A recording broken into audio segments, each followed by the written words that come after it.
you select the right mutual funds for you under these categories are itemized. Number one, I talked about your risk tolerance. Now, how well can you tolerate a risk? Are you conservative?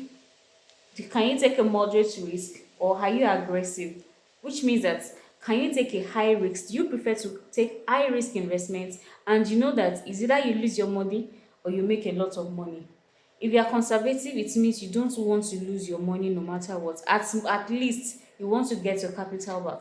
And if it's a moderate risk, you know that even if at all you have to lose your money, you know you are losing just very little, or at worst, you are also not losing at all. So that's for moderate. So are you conservative, moderate, or aggressive with risk? If you are conservative, then with money market fund, you don't get to lose your money. No matter what, you still have up to about 20% return on your investments. It's just that it's a low investment. Why? Because it can't hedge against inflation. However, it's better than having your money in the bank and complaining about bank charges. So having 20%, 21, 22% on your investments is still a good deal than putting your money in the bank. Bond and fixed income also falls into this category. So if you are the conservative type, you want to go for money market or bond fund. If you can take a moderate risk, then you can consider balanced fund and dollar fund and also guaranteed fund. And if you know that you are an aggressive investor, you can consider ethical fund or equity fund. However, if I would suggest, if you are going for high risk fund, that's if you are aggressive, you can just do equity. If you are very conservative, just go for money markets. And if you know that you are moderate, just go for balanced fund. If you know that you cannot bear loss on your investments, please stick with money market fund. Reason being that you don't get to lose your money and you will definitely get a return. At least you have up to 20% on your investments. So if you know that you can't bear a loss, stick with money market fund. Now, another thing you need to consider is how long do you want to keep this investment? If it's on long term, then you want to go for the ones with high risk. If it's on short term, money market fund is your best bet. Another thing to consider is your age. If you are already old and you're in your retirement age, you don't want to joke with any funds you have at the moment, because most likely you are banking on what you have for the future, for your retirement. So in such situation, it's better to have majority of your investments in a low risk investment, so that you know that what you have is already secured. You don't lose it. You rather get a little return on it than losing what you have. So your best bet is still money market fund. Another thing is your income.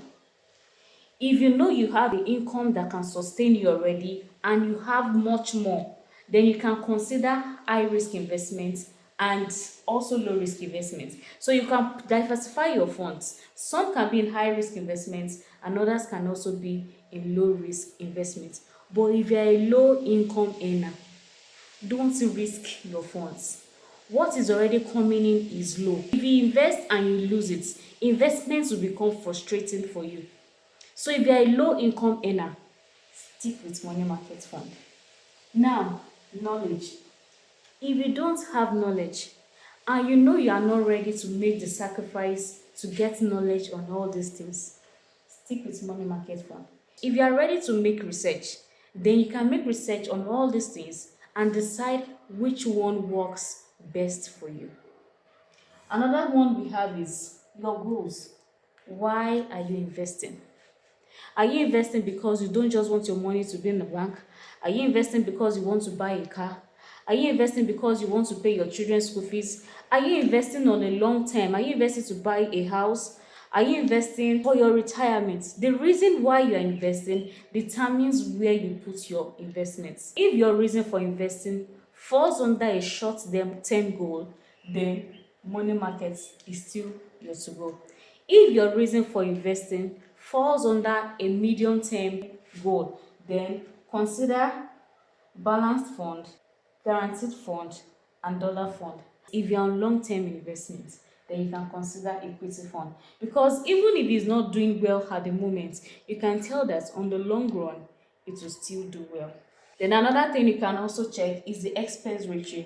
When you check the expense ratio of all or any of these ones, if the expense ratio is low, then it means that it's something to consider. It means that you can consider it. The lesser the expense ratio, the lesser the risk that is involved. And the higher the expense ratio, the higher the risk that is involved. If you are yet to watch my previous videos on mutual fund, please go back and watch it so that you can have a better knowledge on what we have been talking about.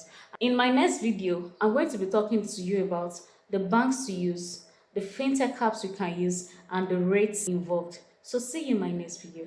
Stay blessed.